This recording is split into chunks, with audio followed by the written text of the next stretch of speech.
نحمده ونصلي على رسوله الكريم اما بعد فاعوذ بالله من الشيطان الرجيم بسم الله الرحمن الرحيم رب اشرح لي صدري ويسر لي امري واحلل عقدة من لساني يفقهوا قولي ربنا زدنا علما اللهم فقهنا في الدين اللهم اني اسالك علما نافعا وعملا متقبلا ورزقا طيبا اللهم انفعنا بما علمتنا وعلمنا ما ينفعنا وزدنا علما اللهم إني أعوذ بك من علم لا ينفع ومن قلب لا يخشع ومن نفس لا تشبع ومن دعوة لا يستجاب لها ربي هب لي حكما والحقني بالصالحين واجعل لي لسان صدق في الآخرين واجعل لي من ورثة جنة النعيم ولا تخزني يوم يبعثون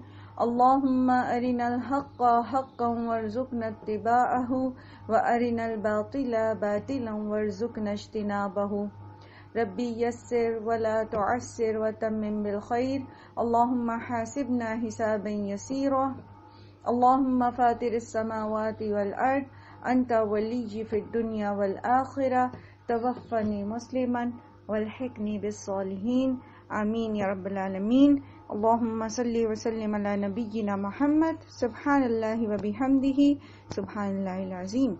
السلام علیکم ورحمۃ اللہ وبرکاتہ۔ بسم اللہ الرحمن الرحیم۔ آیت نمبر 23 سے ہم نے سٹارٹ کرنا ہے۔ اس کے پیچھے جو سینیریو چل رہا تھا وہ یہ تھا کہ غزوہ احزاب میں ایسی صورتحال ہوئی، اللہ سبحانہ و تعالیٰ کے پلان کے تحت ایک ایسی صورتحال اللہ تعالیٰ نے برپا کی جس میں خالص مومن اور منافق جو ہیں وہ الگ الگ کھل کے سامنے آئے، اور اس کا اظہار کس چیز سے ہوا؟ ان کی باتوں سے۔ ٹھیک ہے، وہ کیسی کیسی باتیں کرنے لگے۔ جب مشکل وقت آتی ہے تو لوگوں کے ایمان کے لیول کا اظہار ہوتا ہے ان کے پرومپٹ رسپانس سے۔ تو وہ پرومپٹ رسپانس کیا انہوں نے دیا؟ تو وہ اس میں اللہ سبحانہ تعالیٰ نے منافقین کے بارے میں بھی بتا دیا اور مومنین کے بارے میں بھی بتا دیا کہ مومن جو ہیں ان کا کیا رسپانس ہوتا ہے اور اس رسپانس کا انہیں کیا فائدہ ہوتا ہے۔ اس کا فائدہ ان کو یہ ہوتا ہے کہ ان کی ایمان اور جو ان کی فرما برداری ہے، جو سپردگی ہے ان کی، اس میں اضافہ ہو جاتا ہے۔ ٹھیک ہے، اللہ تعالیٰ اب یہاں سے یہ جو اگلی آیت ہے نا، بیسیکلی یہ غزوہ احزاب کے کانٹیکس میں نہیں ہے بلکہ یہ غزوہ احد کے کانٹیکس میں ہے، لیکن نبی صلی اللہ علیہ وآلہ وسلم نے اس کو یہاں پر اللہ کے حکم سے رکھوایا ہے۔ یہ آیت پڑھتے ہیں پہلے، پھر میں آپ کو اس کے پیچھے جو اس کا کانٹیکس ہے وہ انشاءاللہ بتاتی ہوں۔ من المؤمنین، مومنوں میں سے، رجال کچھ مرد ہیں، صدقو جنہوں نے سچ کر دکھایا، ما عاہدوا جو انہوں نے عہد کیا تھا، اللہ سے، علیہ جس پر، یعنی جس بات پر انہوں نے اللہ تعالیٰ سے عہد کیا تھا، وعدہ کیا تھا، وہ ان کا پورا ہو، وہ انہوں نے پورا کر دکھایا۔ فمنہم تو ان میں سے کچھ ہیں، من قضا جو پوری کر چکا ہے، نحبہ اپنی نظر کو، یعنی جو نظر اس نے مانی تھی اللہ کے ساتھ جو اس نے وعدہ کیا تھا، کوئی تو اس کو پوری کر چکا، ومنہم من ینتظر اور ان میں سے کوئی جو ہیں وہ ابھی منتظر ہیں، وما بدلوا تبدیلا اور نہیں انہوں نے تبدیلی کی، کوئی بھی تبدیلی کرنا، یعنی یہ نہیں ہوا کہ جب ان کے اوپر مشکل آن پڑی تو وہ اپنی نظر میں انہوں نے کوئی تبدیلی کی ہو یا کوئی انہوں نے ان کا حوصلہ کم پڑا ہو، بلکہ جو وعدہ انہوں نے اللہ سبحانہ تعالیٰ سے کیا اس وعدے پر وہ پختگی سے قائم رہے۔ ٹھیک ہو گیا؟ اچھا، اب یہ اس کا کانٹیکس کیا، بہت خوبصورت ہے۔ امام احمد بن حنبل اپنے چچا ثابت رضی اللہ عنہ سے جو ہے وہ روایت کرتے ہیں کہ یہ آیت جو ہے یہ حضرت انس بن نضر رضی اللہ تعالی عنہ کے بارے میں نازل ہوئی۔ اس کا واقعہ یہ ہے کہ جنگ بدر میں حضرت انس بن نضر جو تھے وہ شامل نہیں ہو سکے تھے، اور اس بات کو انہیں بہت قلق تھا کہ نبی صلی اللہ علیہ وآلہ وسلم کے ساتھ جو پہلی ہی جنگ مشرکین کے خلاف تھی وہ اس میں شامل نہیں ہو سکے۔ تو انہوں نے ایک طرح سے وعدہ کیا اپنے اللہ کے ساتھ کہ اگر اللہ تعالیٰ مجھے جہاد کا موقع دے دیں تو میں اپنی سچائی کو سچ کر کے دکھاؤں گا، اور پھر اللہ تعالیٰ دیکھیں گے کہ میں مطلب اللہ کی راہ میں کس حد تک آگے جا سکتا ہوں۔ اور راوی کہتے ہیں کہ اس سے آگے وہ چپ ہو گئے، یعنی ڈر گئے اس بات سے کہ میں کہیں بہت بڑا کوئی بول نہ بول دوں اور پھر میں اس پہ پورا نہ اتر سکوں، کیونکہ انسان جو نظر مانتا ہے، جو وعدہ کرتا ہے اور نیت کر کے یہ بات کرتا ہے کہ واقعی میں نے اللہ کی رضا کے لیے یہ کام کرنا ہے، تو پھر اس کو وہ نظر پوری بھی کرنی ہوتی ہے۔ بہرحال ہوا یہ کہ جب جنگ احد کا موقع آیا تو انہوں نے دیکھا کہ مسلمان جو ہیں وہ پسپائی اختیار کر رہے ہیں اور بھاگ رہے ہیں، تو یہ تیزی کرتے ہوئے میدان جنگ کی طرف بھاگ گئے۔ حضرت سعد راستے میں ان کو ملے، سعد بن معاذ، تو انہوں نے انہیں دیکھ کر کہا کہ ابو عمر کہاں جا رہے ہو؟ تو مجھے تو احد کے پہاڑ کی طرف سے جنت کی خوشبوئیں آ رہی ہیں۔ اور یہ کہتے ہوئے حضرت انس بن نضر آگے بڑھے اور مشرکوں پر خوب جو ہے وہ حملے کیے۔ اب چونکہ عام مسلمان تو جو جنگ میں تھے وہ تو گھبراہٹ میں واپس کو پلٹ رہے تھے اور یہ بڑھ بڑھ کے حملہ کر رہے تھے، تو یہ مشرکین کی نظر میں آ گئے، تو انہوں نے ان کو اکیلے کو گھیر کر جو ہے وہ ان پر حملہ کیا اور ان کو شہید کر دیا۔ کہا جاتا ہے کہ ان کو 80 سے اوپر زخم آئے تھے، نیزے کے بھی، تلوار کے، تیر کے، اور اس قدر زخموں سے ان کا چہرہ اور جسم بھر گیا تھا کہ یہ پہچانے نہیں جا رہے تھے۔ ان کی بہن نے ان کو ان کے ہاتھوں کی پوروں سے پہچانا تھا۔ تو ان کے متعلق جو ہے یہ آیت نازل ہوئی تھی کہ بعض جو ہیں وہ اپنی نظر کو پوری کر چکے، ٹھیک ہے، فَمِنْهُمْ مَنْ قَضَى نَحْبَهُ، بعض تو اپنی نظر کو پوری کر چکے اور بعض اس کے منتظر ہے۔ حضرت طلحہ بن زبیر رضی اللہ عنہ کہتے ہیں، ابن حاتم میں ان کا یہ بیان موجود ہے کہ جنگ احد سے جب نبی صلی اللہ علیہ وآلہ وسلم واپس مدینہ آئے تو ممبر پر چڑھ کر اللہ تعالیٰ کی حمد و ثنا بیان کی اور مسلمانوں سے ہمدردی ظاہر کی اور جو شہید ہو گئے ان کے درجوں کی خبر دی، پھر اسی آیت کی تلاوت کی۔ ایک مسلمان نے کھڑے ہو کر پوچھا کہ یا رسول اللہ صلی اللہ علیہ وآلہ وسلم، جن لوگوں کا اس آیت میں ذکر ہے وہ کون ہیں؟ حضرت طلحہ کہتے ہیں کہ اس وقت میں سامنے سے آ رہا تھا اور حضرمی سبز رنگ کے 2 کپڑے پہنے ہوا تھا۔ آپ نے میری طرف اشارہ کر کے فرمایا، اے پوچھنے والے، یہ بھی انہی میں سے ہیں، یعنی حضرت طلحہ بن زبیر کو جو ہے وہ جنت کی خبر دی گئی تھی۔ تو اسی طرح کہتے ہیں کہ ان کے صاحبزادے حضرت موسیٰ بن طلحہ حضرت معاویہ کے دربار میں گئے۔ جب وہاں سے واپس آنے لگے تو دروازے کے باہر نکلے ہی تھے کہ حضرت معاویہ نے رضی اللہ عنہ نے واپس بلایا اور فرمایا کہ آؤ مجھ سے ایک حدیث سنتے جاؤ، میں نے رسول صلی اللہ علیہ وآلہ وسلم سے سنا ہے کہ تمہارے والد طلحہ ان میں سے ہیں جنہوں نے اپنی نظر اور عہد جو ہے وہ پورا کر دیا۔ تو یہ اصل میں تھی تو غزوہ احد کے کانٹیکس میں یہ آیت، لیکن یہاں پر لانے کا مقصد کیا ہے؟ کیونکہ مومنین کی بات ہو رہی ہے کہ مومن جو ہیں وہ مشکل گھڑی میں گھبراتے نہیں ہیں اور وہ جو دعوے کرتے ہیں وہ پورے بھی کرتے ہیں۔ دوسری طرف منافق جو ہیں وہ دعوے تو بہت کرتے ہیں لیکن جب ان کے اوپر مشکل آتی ہے تو وہ دعووں سے پھر جاتے ہیں اور میدان جنگ چھوڑ کے نکل جاتے ہیں۔ اور یہ تو صرف میدان جنگ کی بات ہے نا، پیچھے کل بھی ہم نے یہ پڑھا تھا کہ اللہ تعالیٰ تو ہمیں ہر لمحہ آزما رہے ہیں اور ہر لمحے میں ہم کسی نہ کسی ایسی سچویشن میں ہوتے ہیں جہاں ہمیں اپنے ایمان کے ہونے کا ثبوت دینا پڑتا ہے، چاہے وہ سردیوں کی صبح کی فجر کی نماز ہو جب سخت سردی میں گرم بستر سے نکلنے کی بات ہو رہی ہو، یا پھر یہ کہ وہ گرمیوں کی فجر کی نماز ہو جب رات دیر سے سوتے اور صبح جو ہے آپ کو بہت جلد اٹھنا پڑتا اور نیند میں آپ ہوتے اور اٹھنے کا دل نہیں چاہتا۔ تو یہ بھی آپ کے ایمان کا ثبوت ہے کہ ایک طرف نفس جو ہے وہ بستر کی طرف رغبت دلاتا ہے اور دوسری طرف آپ اس رغبت کو چھوڑ کر اپنے رب کی رضا کی خاطر اٹھ کھڑے ہوتے۔ تو اسی طرح سارے دن میں ہمیں بارہا ایسے مواقع ہم پر آتے ہیں جس میں ہمیں اپنے ایمان کے ہونے کا ثبوت دینا پڑتا ہے، اور جب ہم ثبوت دیتے ہیں تو ہمارا ایمان اور ہماری جو فرمانبرداری ہے وہ اور زیادہ بڑھ جاتی ہے، اور اگر ہم اس میں فیل ہو جاتے ہیں اور ہم اپنے نفس کی طرف چلے جاتے ہیں تو پھر کیا ہوتا ہے کہ ایمان کم ہو جاتا ہے. کل بھی ہم نے اس چیز کا ذکر کیا کہ پھر بعض اوقات ایسا ہوتا ہے کہ ہم اس نفس کی پیروی میں اتنا آگے بڑھ جاتے ہیں کہ آہستہ آہستہ آہستہ ایمان کم ہوتے ہوتے ہوتے ہوتے نعوذ باللہ بندہ جو ہے وہ منافقت میں پڑ جاتا ہے. اب وہ اوپر سے ویسے تو وہ مسلمان ہوتا ہے اور وہ یہ سمجھتا بھی ہے کہ وہ مسلمان ہے, لیکن اس کا جو کردار ہوتا ہے, جو اس کا اخلاق ہوتا ہے, وہ اس چیز کا ثبوت نہیں دے رہا ہوتا, وہ منافقت کا ثبوت دے رہا ہوتا ہے. لیجزی اللہ, تاکہ دے بدلہ اللہ الصادقین, سچوں کو, بصدقہم, ان کی سچائی کا. یعنی اللہ سبحانہ و تعالی نے یہ جو سچویشن برپا کی, یہ جو احزاب آئے سارے کے سارے, دیکھیں کتنا اللہ سبحانہ و تعالی ایسے ملیک المقتدر ہیں کہ وہ اگر چاہیں تو وداؤٹ اینی سچویشن کے, بغیر کسی آزمائش میں ڈالے, صاف مطلب اللہ تعالیٰ کو تو پتہ ہے, وہ تو العلیم ہے, وہ تو الخبیر ہیں, ان کو تو پتہ ہے انسان کے پیدا ہونے سے پہلے بھی کہ یہ جو زیرو جو دنیا میں پیدا کرنے والا ہوں, اس کے سامنے جب صحیح اور غلط کی چوائس آئے گی تو اس نے کیا چیز چوز کرنی ہے, اس نے صحیح کرنا ہے یا غلط کرنا ہے. لیکن پھر بھی اللہ سبحانہ و تعالی اپنے اس علم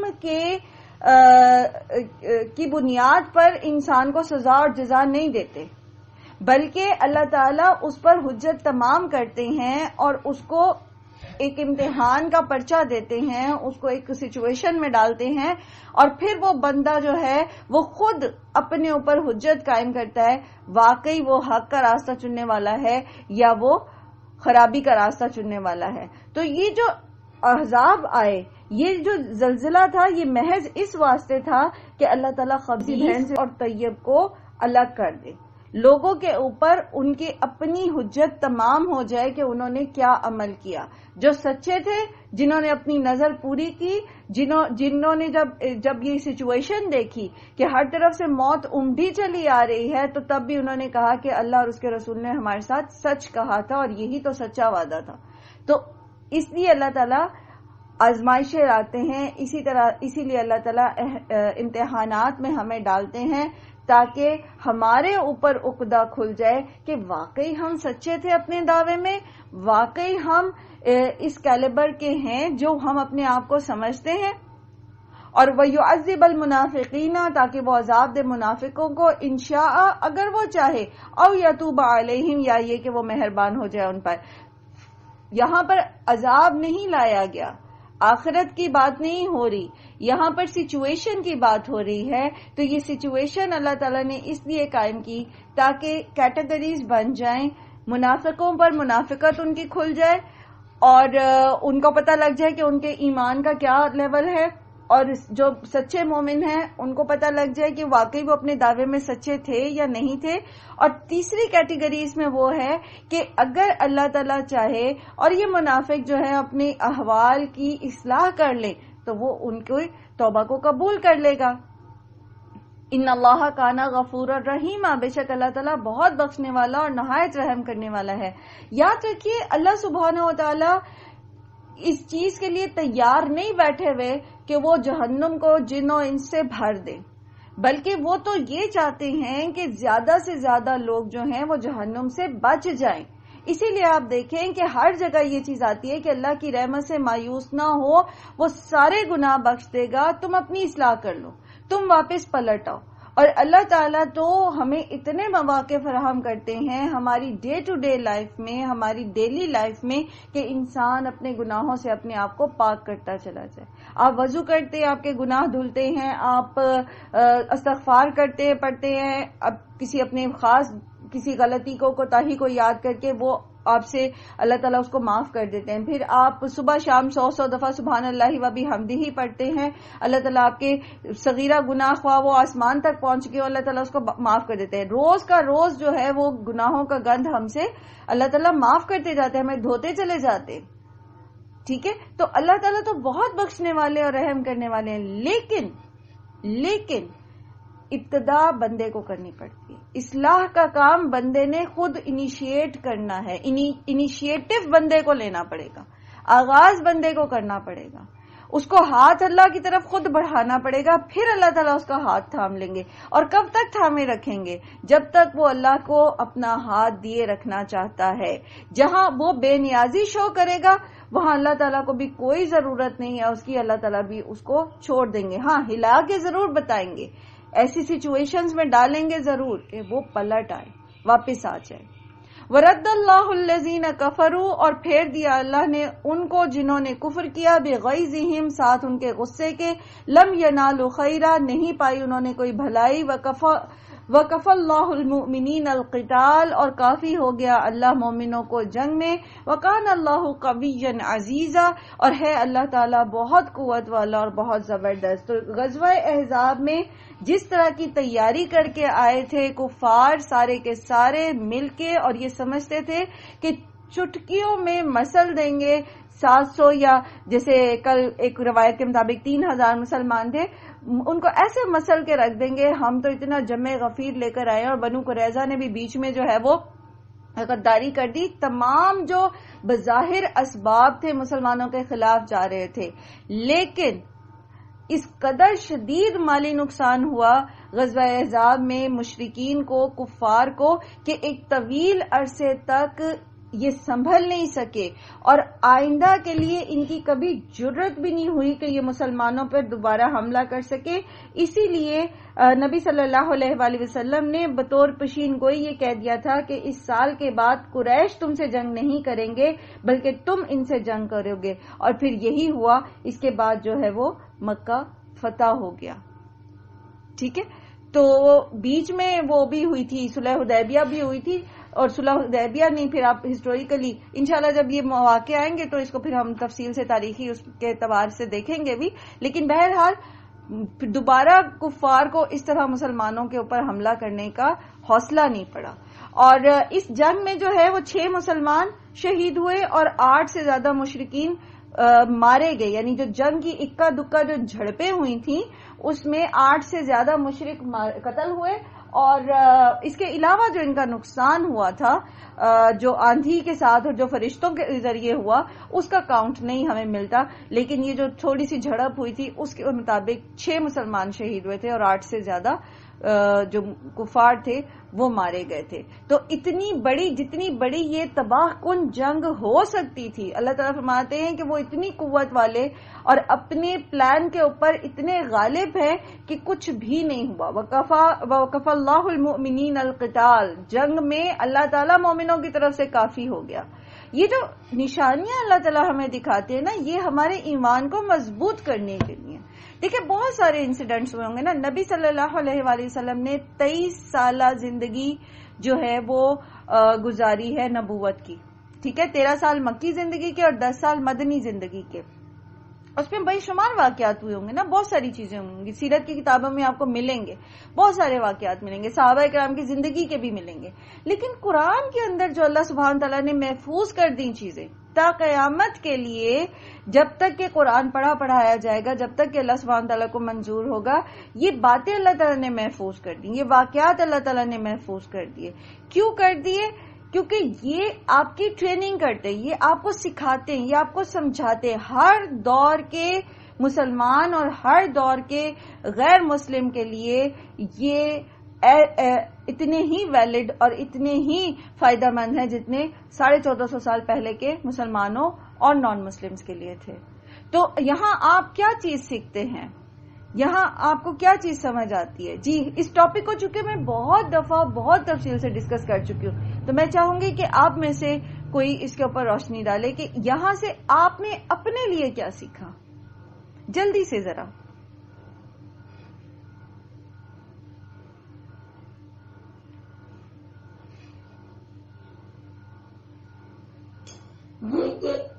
ہمیں ثابت قدمی سے اگر کوئی بھی معاملہ پیش آئے تو ثابت قدمی سے اس کو دیکھنا چاہیے، اپنے قدم چمے رہنے چاہیے، ہمیں ہٹ نہیں جانا چاہیے. کوئی بھی اگر مشکل پیش آئے تو اللہ تعالیٰ پہ بھروسہ رکھتے ہوئے کہ وہ کار ساز ہے، وہ بھی اس مشکل سے ہمیں نکالے گا. ٹھیک، اپنے ایمان پر استقامت ہونی چاہیے. ٹھیک ہے جی نعیمہ. سب سے پہلے تو یہی ہے کہ مایوسی جو ہے وہ اللہ تعالیٰ کو ناپسند ہے. اگر ہم کوئی غلطی کر بھی لیتے ہیں تو توبہ استغفار کریں. اور دوسرا یہ اللہ تعالیٰ نے اس آیت میں بتا دیا ہے کہ نیک کام کرنے والوں کو سچوں کو ان کا بدلہ دیا جائے گا، اور منافقوں کو بھی بتا دیا ہے کہ عذاب دیا جائے گا. لیکن اگر تم توبہ کی طرف آتے ہو تو اللہ تعالیٰ بہت بڑا غفور رحیم ہے. آیت 25 میں کہہ رہی ہوں، آپ مجھے آیت 25 سے بتائیے کہ آپ نے کیا چیز کلک کیا آپ کے اندر فوراً. جی سدرا، جی سدرا، آپ نے مائک آن کیا تھا. جی میں نے اپنے واقعے سے سبق یہ نکالا ہے کہ ہماری نیتوں پہ جو ہے ہمارے معاملے ہوں گے. ہم جس طرح کی نیت رکھتے ہیں، اگر اس طرح کی کوئی آزمائش آتی ہے تو اللہ کی خاطر اگر ہم کسی چیز کو فرغور کر دیتے ہیں اور دنیاوی معاملے کو اور اللہ کے اس پہ ثابت قدم دیتے ہیں تو ہو سکتا ہے وہ آزمائش آگے جا کے ختم ہو جائے اور اللہ کی مدد آ جائے. وہ تھوڑی جیسے وہ دکھتی تھی پہاڑ سے، وہ آگے جا کے اللہ کی مدد سے تھوڑی وہ ہمیں ہماری نیت سے کے مطابق اللہ نوازے گا بھی انشاءاللہ تعالیٰ. انشاءاللہ گڈ، بہت اچھا پوائنٹ ہے کہ اگر ہم جب ہم دعویٰ کرتے ہیں، جب ہم اپنے کمفرٹ زون میں ہوتے ہیں تو اس وقت جو ہماری نیت ہوتی ہے نا، کیونکہ جو منافق ہوتا ہے نا اس وقت بھی وہ صرف ایک بڑ ہوتی ہے، اندر سے وہ ڈر رہا ہوتا ہے. جبکہ جو مومن ہے وہ کمفرٹ زون میں بھی بیٹھ کے اگر ایسی بات کرتا ہے نا، جیسے یہاں پر انس بن نضر کی بات ہوئی رضی اللہ عنہ، تو ان کی بڑھ نہیں تھی، ان کی سچی نیت تھی. ٹھیک ہے، تو جب سچویشن آئی اس میں تو وہ اپنی نیت کے اکارڈنگ جو ہے ان کو اللہ تعالیٰ نے اجر بھی دیا اور ان کا معاملہ بھی کیا. ٹھیک ہے، تو کمفرٹ زون میں جو ہماری نیت ہوتی ہے نا، اللہ سبحانہ تعالیٰ کی طرف جو ہمارا ریلیشن ہے اس کو ہم کس لیول پر دیکھ رہے ہیں اور اس کے پیچھے ہماری کیا نیت ہے. تو جب اللہ تعالیٰ کسی آزمائش میں ہمیں ڈالتے ہیں تو پھر اس نیت کے ساتھ ہی ہمارا رسپانس آتا ہے اور اس رسپانس کے ساتھ ہی پھر اللہ سبحانہ و تعالیٰ کی مدد ایز اکارڈنگ ٹو آور ایمان آ جاتی. ٹھیک ہے، وہ اقبال کا وہ شعر ہے نا، اب تو زبانی یاد ہو گیا ہوگا آپ کو، میں جو اکثر پڑھا کرتی ہوں کہ گر آج بھی ہو ابراہیم کا سا ایمان پیدا، آپ کر سکتی ہے انداز گلستان پیدا. تو ایمان جتنا انسان کے اندر ہوگا، اس کی نیت کا خلوص جتنا اس کے اندر ہوگا، اللہ کی مدد اتنی ہی آئے گی.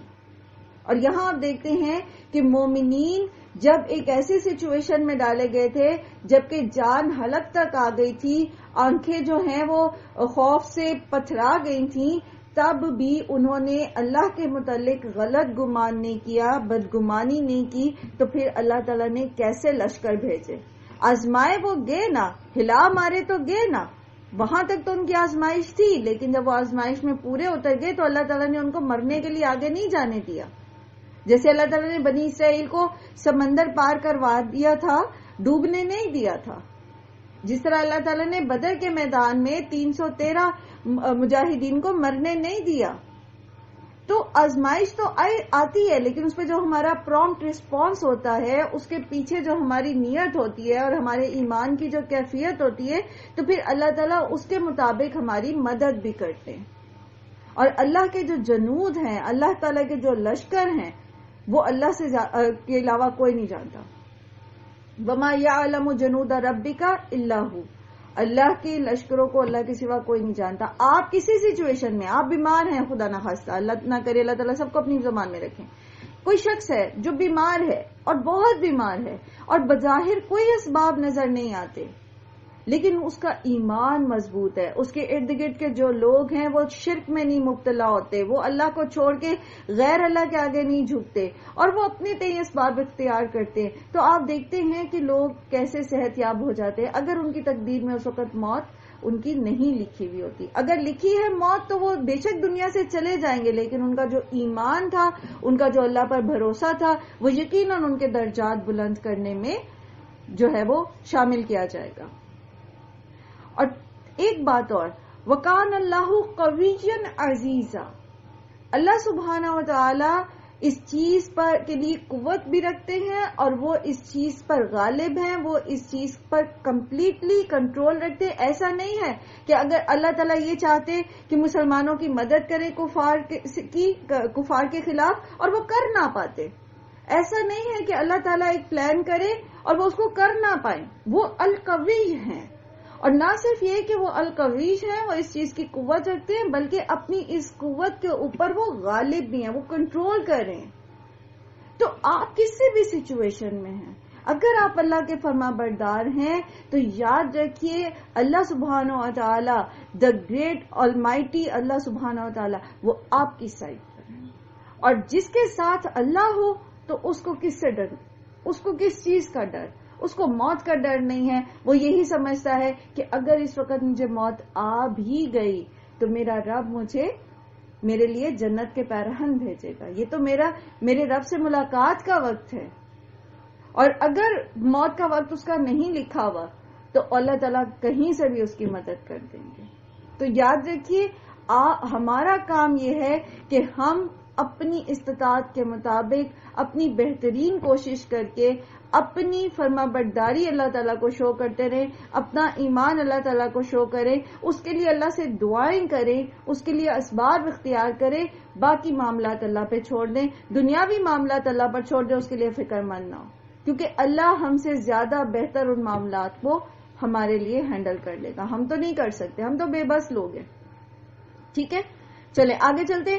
اگلی جو آیت ہے آیت نمبر 26، یہاں پر جو ہے یہ بنو قریظہ کے ساتھ جو غزوہ ہے اس کا ذکر ہے، اور یہ 23 ذی القعدہ غزوہ خندق کے فوراً بعد جو ہے یہ ہوا. جیسے کل بھی میں نے اس کا تھوڑا سا ذکر کیا تھا آپ کے سامنے کہ نبی صلی اللہ علیہ وآلہ وسلم جب میدان جنگ سے آئے اور ام سلمہ رضی اللہ عنہا کے گھر میں آپ گئے اور اپنا جو ہے وہ غسل کی تیاری کی کہ میں جاؤں، تو حضرت جبرائیل آ گئے، اور حضرت جبرائیل جو ہیں انہوں نے آ کر آپ صلی اللہ علیہ وسلم سے فرمایا کہ ابھی میں نے تو ہتھیار نہیں اتارے، تو چلے ہمیں بنو قریظہ کی طرف جانا ہے. میں اس کا جو تفصیلی ایک حضرت عائشہ کی روایت ہے وہ آپ کے سامنے پڑھتی ہوں، اور پھر انشاءاللہ ان آیات کو پڑھتے ہیں. ٹھیک ہے. مسند احمد میں حضرت عائشہ رضی اللہ عنہا کا بیان ہے کہ خندق والے دن میں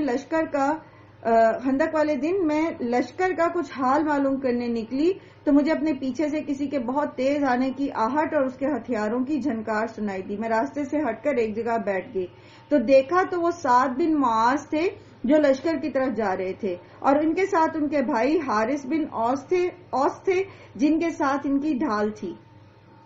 حضرت سعد لوہے کی زرہ پہنے ہوئے تھے لیکن بہت لمبے چوڑے تھے، اس لیے زرہ پورے ان کے بدن پر نہیں آ رہی تھی اور ہاتھ کھلے تھے. وہ اشعار اور رجز پڑھتے ہوئے جھومتے جا رہے تھے.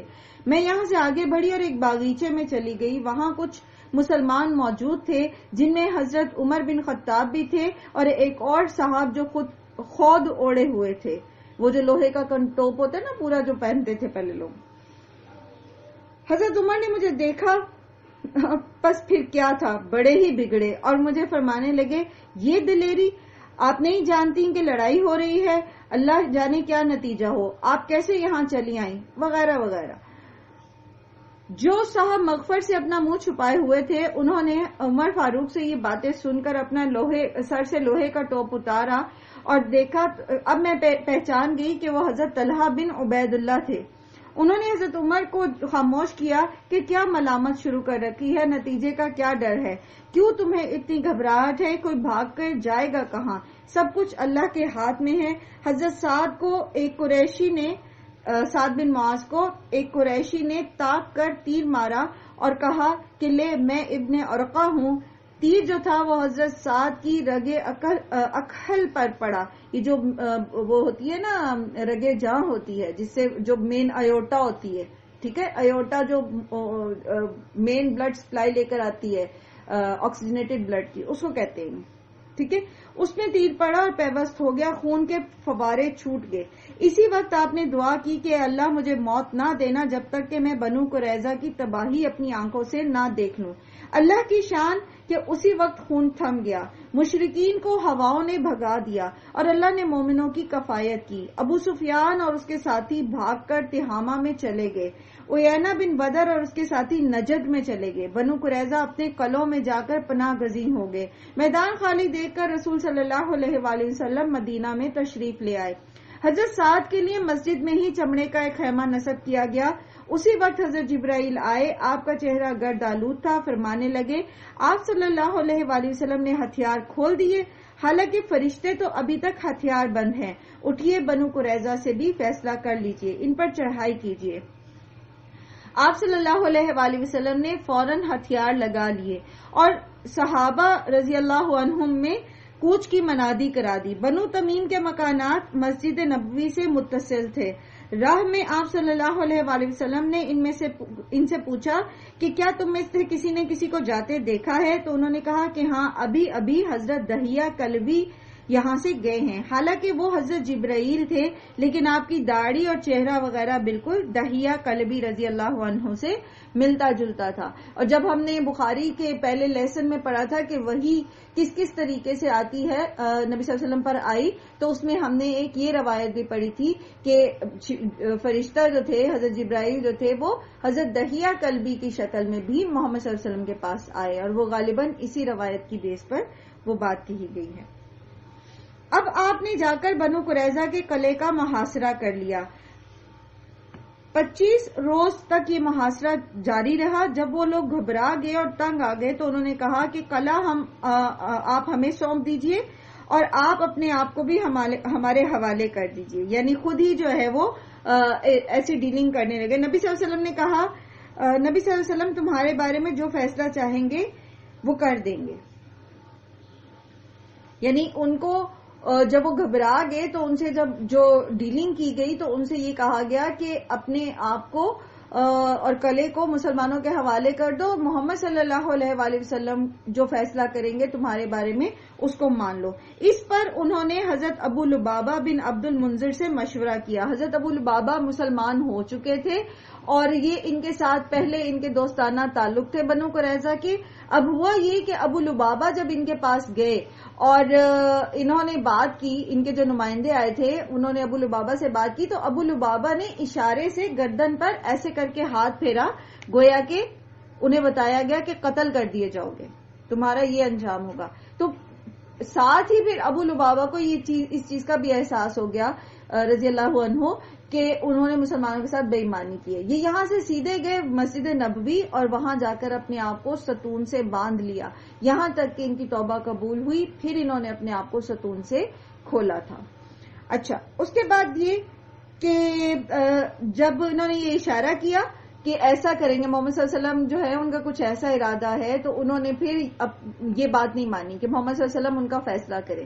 اس کے لیے انہوں نے پھر ایک اور بنو قریظہ نے ایک اور رائے دی، اور وہ یہ کہ ہم قلعے خالی کر دیتے ہیں اور حضرت سعد بن معاذ کو آپ ہمارے لیے منصف مقرر کریں۔ سعد بن معاذ جو تھے یہ قبیلہ اوس سے تھے، اور قبیلہ اوس جو ہے وہ دور جاہلیت میں بنو قریظہ کا حلیف ہے۔ سورہ بقرہ میں آپ نے یہ تفصیل سے پڑھا تھا نا کہ وہ والی آیت جو تھی افتؤمنون ببعض الکتاب والی، تو اس میں میں نے آپ کو بتایا تھا کہ جو یہودی قبائل تھے انہوں نے یہاں پر جو مشرک قبائل تھے اوس اور خزرج، ان کے ساتھ معاہدے کر رکھے تھے۔ بنو قریظہ اوس کے حلیف تھے اور بنو نذیر اور بنو قینقاع جو تھے وہ خزرج کے حلیف تھے۔ تو جب اوس اور خزرج کی لڑائی ہوتی تھی تو یہ آپس میں بھی لڑتے تھے، یعنی اپنے اپنے حلیف کے ساتھ مل کے ایک دوسرے کے ساتھ جنگ کرتے تھے۔ بہرحال حضرت سعد بن معاذ نے تو پہلے ہی اللہ سے یہ دعا کر رکھی تھی۔ اب ہوا یہ کہ حضرت سعد جو ہیں ان کو بلوایا گیا، اور وہ چونکہ بہت زخمی تھے تو ان کو گدے پر سوار کرا کے، یعنی ان پر گدے پر لٹا کے ان کو بمشکل وہاں پر جو ہے پہنچایا گیا۔ جب حضرت سعد وہاں پہنچے تو حضرت سعد کی اپنی قوم نے، یعنی قبیلہ اوس کے لوگوں نے ان کو گھیر لیا اور ان کو سمجھانا شروع کر دیا کہ دیکھو بنو قریظہ ہمارے حلیف ہیں، ہمارے دوست ہیں، ہماری زندگی اور موت میں شریک رہے ہیں، ان کے ساتھ ہمارے تعلقات ہیں، تو آپ جو ہیں ذرا ان کے ساتھ تھوڑی رعایت کیجیے گا۔ اس پر حضرت سعد بن معاذ خاموشی سے سب باتیں سنتے رہے۔ جب ان کے محلہ میں پہنچ گئے تو ان کی طرف نظر ڈالی اور کہا کہ وقت آ گیا ہے کہ میں اللہ کی راہ میں کسی ملامت کرنے والے کی ملامت کی مطلقاً پرواہ نہ کروں۔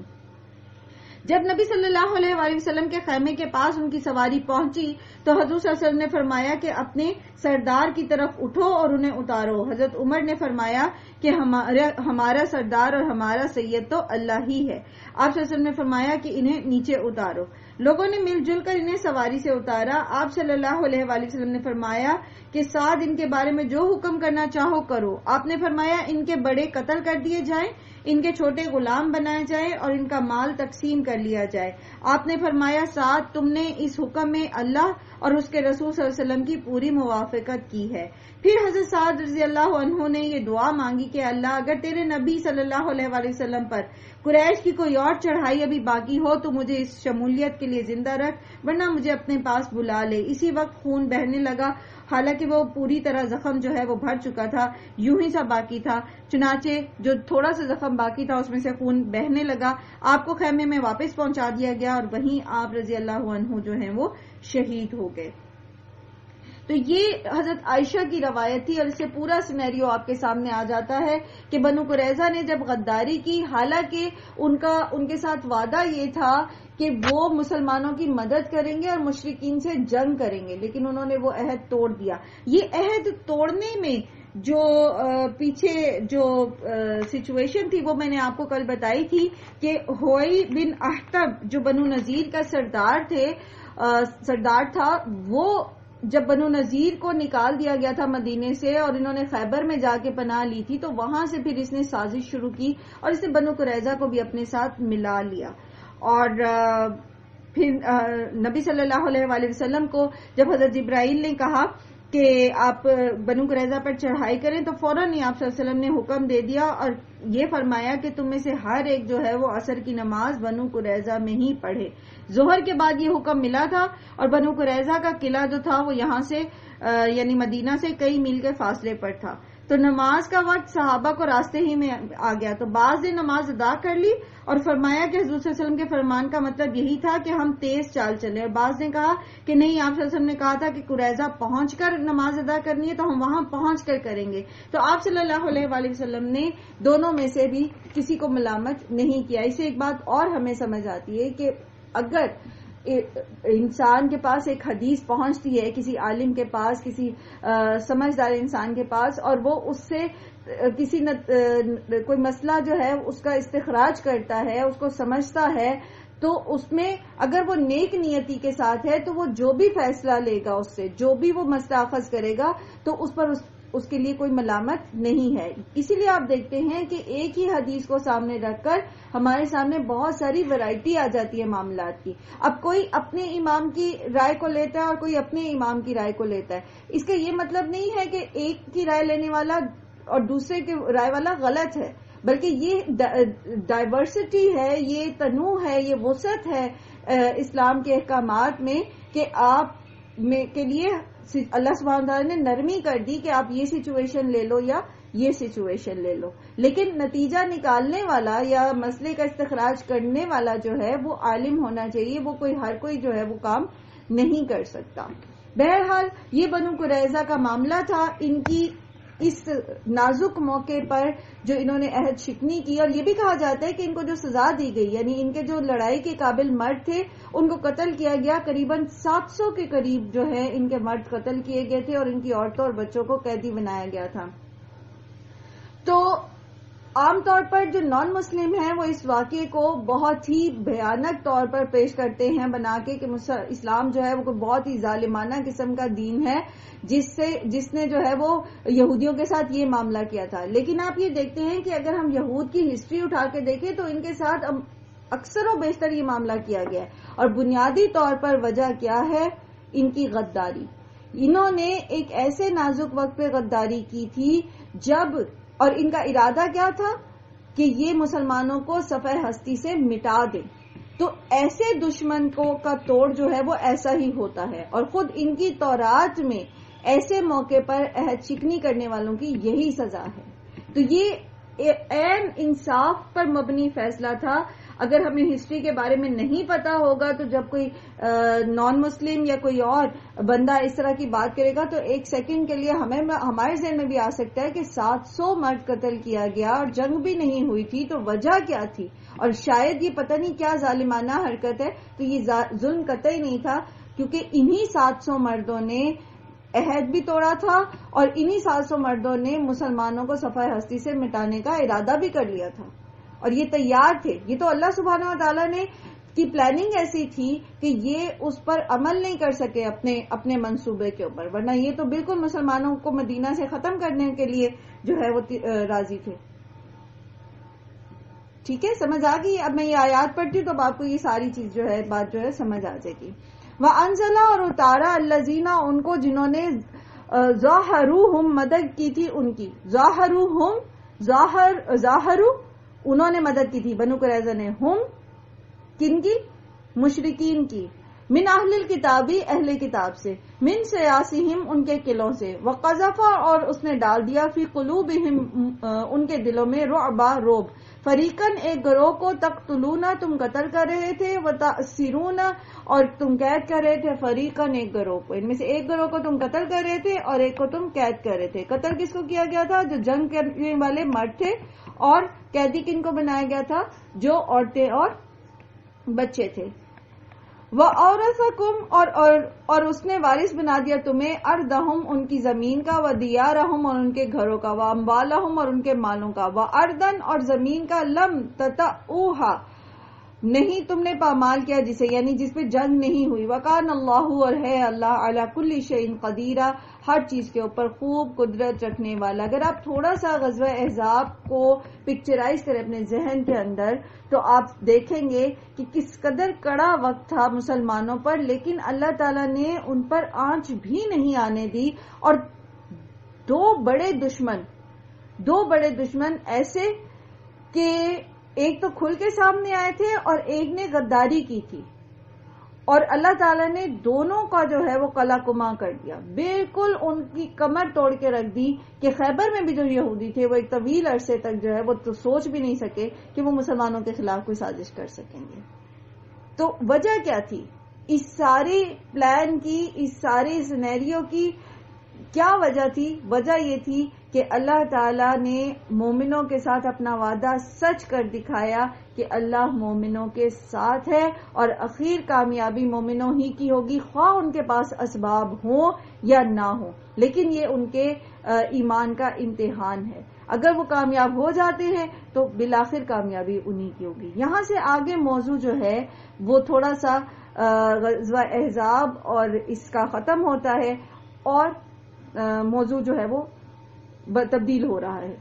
یا ایھا النبی اے نبی صلی اللہ علیہ وآلہ وسلم، کل ازواجکا کہہ دیجئے اپنی بیویوں سے، ان کنتن تردن الحیات الدنیا اگر تم چاہتی ہو دنیا کی زندگی۔ ہوا یہ کہ بنو قریظہ کی فتح کے بعد مسلمانوں کو بہت سارا جو ہے وہ مال فے ملا، اور مسلمانوں کے حالات جو ہیں تھوڑے سے بہتر بھی ہوئے، تو اس میں جو ازواج مطہرات تھیں، جو اس وقت 9 ازواج مطہرات تھیں محمد صلی اللہ علیہ وسلم کی، ان سے انہوں نے آپ صلی اللہ علیہ وآلہ وسلم سے اپنا نان نفقہ بڑھانے کی ریکویسٹ کی، یعنی ان سے کہا گیا کہ ہمیں تھوڑا خرچ جو ہے وہ زیادہ دیا جائے۔ اب یہ ایسا نہیں ہے کہ کوئی ان سے بہت زیادہ ڈیمانڈ کی جائے تھی، لیکن بات دراصل یہ ہے کہ اللہ تعالی نے اللہ کے رسول صلی اللہ علیہ وآلہ وسلم نے فقر کی زندگی کو پسند کیا تھا، تو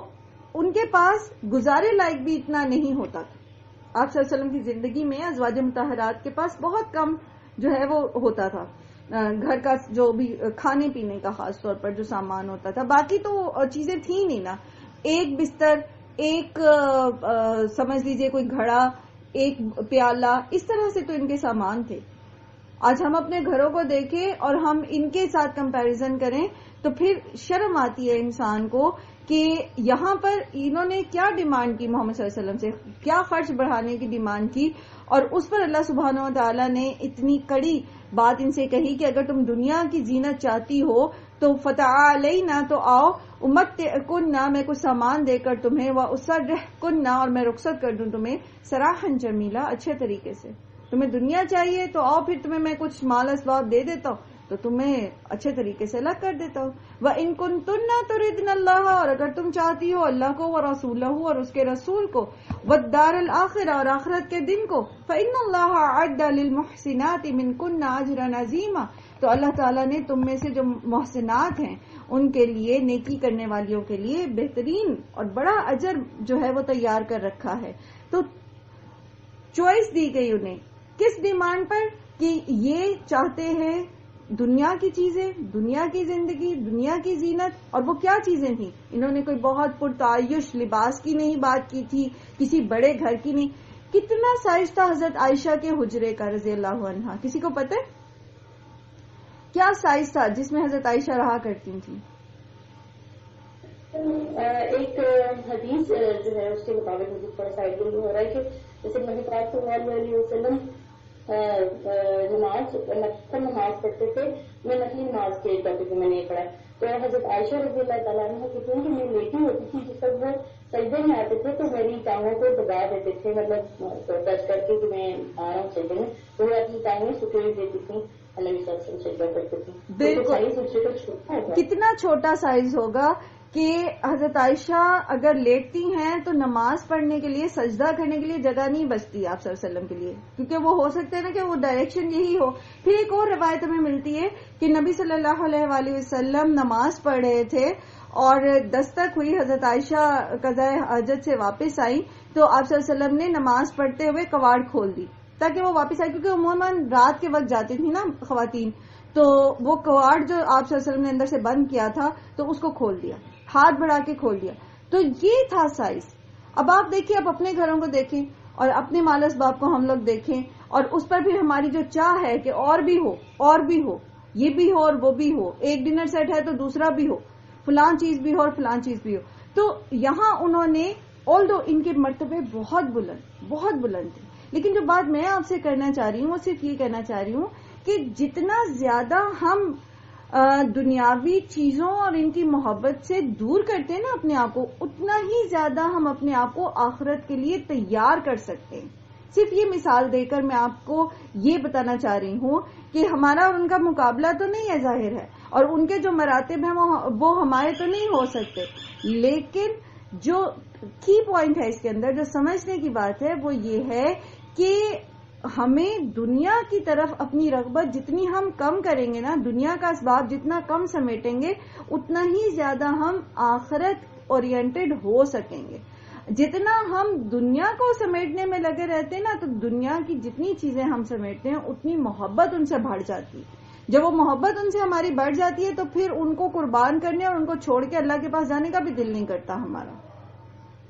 ٹھیک ہے, تو یہ میں آپ سے کہنا چاہ رہی ہوں. اور یہاں پر اللہ سبحانہ تعالیٰ نے ان کو چوائس دے دی, ان خواتین کو چوائس دی کہ وہ دنیا چاہتی ہیں یا وہ آخرت چاہتی ہیں, اللہ اور اس کے رسول کا ساتھ چاہتی ہیں یا آخرت چاہتی ہیں. ایک حدیث ہے جس میں پتہ چلتا ہے کہ نبی صلی اللہ علیہ وآلہ وسلم سے جب انہوں نے ڈیمانڈ کی تو آپ صلی اللہ علیہ وآلہ وسلم بیٹھے تھے, تو حضرت ابوبکر صدیق نے اندر آنا چاہا, اجازت لینی چاہی, تو حضرت ابوبکر کو اجازت نہیں ملی. اتنے میں حضرت عمر بھی آ گئے, انہوں نے اجازت لینی چاہی, انہیں بھی اجازت نہیں ملی. تو تھوڑی دیر میں دونوں کو اجازت دے دی گئی, دونوں کو نبی صلی اللہ علیہ وسلم نے اندر آنے دیا. تو دیکھا تو آپ صلی اللہ علیہ وسلم کی ازواج مطہرات آپ کے پاس ہی بیٹھی تھیں. تو اس پر پھر حضرت عمر نے کہا کہ دیکھو میں اللہ کے پیغمبر کو ہنسا دیتا ہوں. آپ صلی اللہ علیہ وسلم خاموش بیٹھے تھے, وہ ذرا ناراض سے بیٹھے تھے. تو کہنے لگے کہ یا رسول اللہ, کاش کہ آپ دیکھتے کہ آج میری بیوی نے مجھ سے روپیہ پیسہ مانگا, میرے پاس نہیں تھا. جب وہ زیادہ ضد کرنے لگی تو میں نے اٹھ کے اس کی گردن ناپی. حضرت عمر یا کوئی اور صحابی تھے, لیکن میرا خیال ہے غالب گمان یہ کہ حضرت عمر ہی تھے. انہوں نے کہا تھا کہ انصاری عورتوں نے ہماری عورتوں کو خراب کر دیا, کیونکہ وہ جو ہیں وہ آگے سے جواب دیتی ہیں اپنے شوہروں کو. انصاری عورتیں جو ہیں, تو اب یہ ہماری عورتیں جو ہیں انہوں نے بھی ہمیں جواب دینے شروع کر دی. بہرحال یہ شوہر اور بیوی کے تعلقات میں یہ چیزیں تو چلتی رہتی ہیں، لیکن جواب نہیں بہرحال شوہروں کو آگے سے بڑھ بڑھ کے دینے چاہیے. تو اس پر نبی صلی اللہ علیہ وآلہ وسلم مسکرا دیے اور فرمانے لگے یہاں بھی یہی قصہ ہے، دیکھو یہ سب بیٹھی ہوئی ہیں مجھ سے مال طلب کر رہی ہیں. اتنے میں حضرت ابوبکر صدیق حضرت عائشہ کی طرف لپکے اور حضرت عمر حضرت حفصہ کی طرف، اور فرمانے لگے کہ افسوس تم اللہ کے رسول سے وہ مانگتی ہو صلی اللہ علیہ وآلہ وسلم جو ان کے پاس ہے نہیں. وہ تو خیر یہ گزری کہ نبی صلی اللہ علیہ وسلم نے روک دیا، ورنہ عجب نہیں کہ دونوں بزرگ جو ہیں وہ اپنی بیٹیوں کو پیٹ ہی ڈالتے. لیکن بہرحال یہ قصہ ہے. اب ہوا یہ کہ اللہ تعالیٰ نے چوائس دی کہ وہ کس کو لینا چاہتی ہیں، اللہ اور اس کے رسول کا ساتھ چاہتی ہیں، آخرت کا گھر چاہتی ہیں، یا دنیا کے عیش چاہتی ہیں. تو سب سے پہلے نبی صلی اللہ علیہ وآلہ وسلم حضرت عائشہ کے پاس گئے اور حضرت عائشہ کو جا کے یہ آیت سنائی، یہ بتایا کہ اب تمہارے ہاتھ میں چوائس ہے، تم چاہو تو اپنے ماں باپ سے مشورہ کر سکتے. کہتے ہیں نبی صلی اللہ علیہ وسلم نے 3 بار مجھے کہا کہ تم چاہو تو اپنے ماں باپ سے مشورہ کر سکتی ہو، کیونکہ نبی صلی اللہ علیہ وسلم کو یقین تھا کہ ان کے پیرنٹس کبھی بھی ان کو یہ رائے نہیں دیں گے کہ وہ محمد صلی اللہ علیہ وسلم کو سے علیحدگی اختیار کریں. اس پر حضرت عائشہ نے کہا کہ یہ کوئی ایسی بات ہے کہ میں اپنے والدین سے مشورہ کروں، میں اللہ اور اس کے رسول کا ساتھ چاہتی ہوں، میں آخرت کا گھر چاہتی ہوں. اس پر نبی صلی اللہ علیہ وآلہ وسلم بہت خوش ہوئے اور پھر آپ صلی اللہ علیہ وسلم دوسری ازواج کے حجروں میں بھی تشریف لے گئے اور وہاں جا کر آپ صلی اللہ علیہ وسلم نے پہلے یہ بتایا کہ عائشہ نے یہ ڈیسیژن لیا. تو حضرت عائشہ کے ڈیسیژن کے آگے پھر باقی کسی نے بھی جو ہے وہ سب نے یہی کہا کہ جو عائشہ نے فیصلہ کیا ہے ہمارا بھی وہی فیصلہ ہے. اور اس پر پھر نبی صلی اللہ علیہ وآلہ وسلم کی ان ازواج نے جب آپ صلی اللہ علیہ وآلہ وسلم کی جو وہ چاہی کا ساتھ چاہا اور اللہ کا ساتھ چاہا، تو پھر اللہ سبحانہ وتعالیٰ نے اس کے بعد جو ہے اللہ نے اس کو بھی اس اجر کو بڑھا دیا.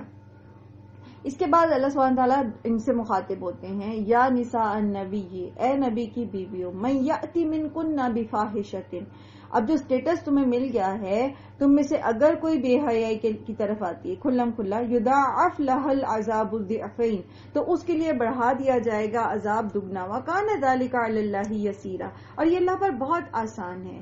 یاد رکھیے کہ یہ بیسکلی ایک ایسی اسلوب ہے بات کرنے کا کہ یہ بطور شرط ہے، یعنی اگر ایسا ہوگا تو ایسا ہوگا، اور اس میں شرط کا موجود ہونا لازمی نہیں ہے، یعنی ایسا نہیں ہے کہ ایسا ہوگا بھی. جیسا اس قرآن کریم میں اللہ تعالیٰ فرماتے ہیں نبی صلی اللہ علیہ وسلم سے، لَإِنْ أَشْرَكْتَ لَيَحْبَطَنَّ عَمَلُكَ، اگر آپ نے شرک کیا تو آپ کے اعمال ضائع ہو جائیں گے. اسی طرح نبیوں کا ذکر کر کے اللہ تعالیٰ فرماتے ہیں وَلَوْ أَشْرَكُوا لَحَبِطَ عَنْهُمْ مَا كَانُوا يَعْمَلُونَ، اگر وہ سب شرک کرتے تو ان کے اعمال ان سے ضائع کر دیے جاتے. اور اسی طرح ایک اور آیت میں آتا ہے قُلْ إِنْ كَانَ لِلرَّحْمَنِ وَلَدٌ فَأَنَا أَوَّلُ الْعَابِدِينَ، کہ کہیے کہ اگر رحمان کا بیٹا ہوتا تو میں سب سے پہلے اس کی عبادت کرتا. تو اللہ سبحانہ و تعالیٰ پاک ہیں، وہ لا شریک ہے. ایسا تو نہیں ہے کہ اللہ تعالیٰ کا کوئی بیٹا ہو سکتا تھا. تو یہ صرف بتانے کے لیے، سمجھانے کے لیے یہ اسلوب اختیار کیا جاتا ہے کہ دیکھو اگر ایسا ہوگا تو ایسا اس کا نتیجہ ہوگا. تو ایسی بات نہیں ہے کہ نعوذ باللہ آپ صلی اللہ علیہ وسلم کی ازواج سے کوئی ایسی بات سرزد ہوئی یا ہو سکتی تھی کہ وہ کسی قسم کی کھلی بے حیائی کو آتی. یہ صرف ان کو جو ہے وہ ایک شرط کے طور پر بتایا گیا، کیونکہ جس کا جتنا مرتبہ ہوتا ہے اتنا ہی بڑا اس کا مقام ہوتا ہے، اور اس مقام کے اکارڈنگ اس کا اجر بھی زیادہ ہوتا ہے اور اس کی پکڑ بھی زیادہ ہوتی ہے. ٹھیک ہے، تو یہ اسلوب جو ہے یہ اس لیے اختیار کیا گیا. الحمدللہ یہاں آپ کا 21واں پارہ مکمل ہوا. موضوع کو کمپلیٹ کرتے ہیں آیت نمبر 23ویں پارے کی پہلی آیت کے ساتھ، اور وہ کیا ہے وَمَن يَقْنُتْ مِنْكُنَّ لِلَّهِ وَرَسُولِهِ، اور جو کوئی تم میں سے رسول صلی اللہ علیہ وآلہ وسلم اور اللہ کی فرما برداری کرے گی، وَتَعْمَلْ صَالِحًا، اور نیک اعمال کرے گی، نُعْتِيهَا أَجْرَهَا، ہم دیں گے اس کا اجر اس کو مرتين، دگنا. عام عورتوں کی نسبت دگنا اجر ملے گا. وَأَعْتَدْنَا لَهَا رِزْقًا كَرِيمًا، اور ہم نے اس کے لیے تیار کر رکھا ہے رزق کریم. تو یہ جو بہترین اجر ہے یہ بھی کیوں ہے؟ کیونکہ ان کا رتبہ زیادہ تھا. تو جن کے رتبے زیادہ ہوتے ہیں ان کی پکڑ بھی سخت ہوتی ہے اگر وہ غلطی کرتے، اور اگر وہ نیکی کرتے ہیں تو ان کا اجر بھی زیادہ ہوتا ہے. تو یہاں چونکہ ان کو گرانٹ کیا گیا تھا ایک بڑا رتبہ، ایک بڑا مقام، تو وہاں پر پھر ان کو تنبیہ کی گئی کہ اب تم عام عورتوں کی طرح نہیں ہو، جیسے اگلی آیات میں آ رہا ہے کہ یا نساء النبی لستن کاحد من النساء، کہ اے نبی صلی اللہ علیہ وسلم کی عورتوں تم عام عورتوں کی طرح نہیں ہو. ان اتقیتن فلا تخضعن بالقول فیطمع الذی فی قلبہ مرض وقلن قولا معروفا. اگر تم پرہیزگاری اختیار کرو تو تم معمولی عورتوں کی طرح نہیں ہو، تم نرم لہجے سے بات نہ کیا کرو کہ جس کے دل میں کوئی روگ ہے یا بیماری ہے وہ کوئی غلط خیال کرے، ہاں جو عام قاعدے کے مطابق ہے وہ کلام کرو. تو یہ جو یہاں سے آگے جو ہے وہ خواتین کے متعلق وہ احکامات ہیں جو ان کے معاشرتی کس طریقے سے ان کے معاشرے کے اندر مردوں کے ساتھ ان کو ڈیل کرنا ہے، انہیں کس طرح باہر نکلنا ہے، اس کے متعلق یہ آیات ہیں. تو انشاءاللہ العزیز ہم اس کو نیکسٹ کلاس میں تفصیلاً پڑھیں گے. سورہ نور جب ہم نے پڑھی تھی تو اس میں ہم نے ان آیات کے ریفرنسز دیکھے تھے اور ہم نے ان کو سمجھا بھی تھا. تو انشاءاللہ ہم اس کو نیکسٹ اپنے سیشن میں جو ہے وہ مکمل کریں گے. سبحانک اللہم و بحمدک نشہد ان لا الہ الا انت نستغفرک و نتوب الیک. السلام علیکم و رحمۃ اللہ وبرکاتہ.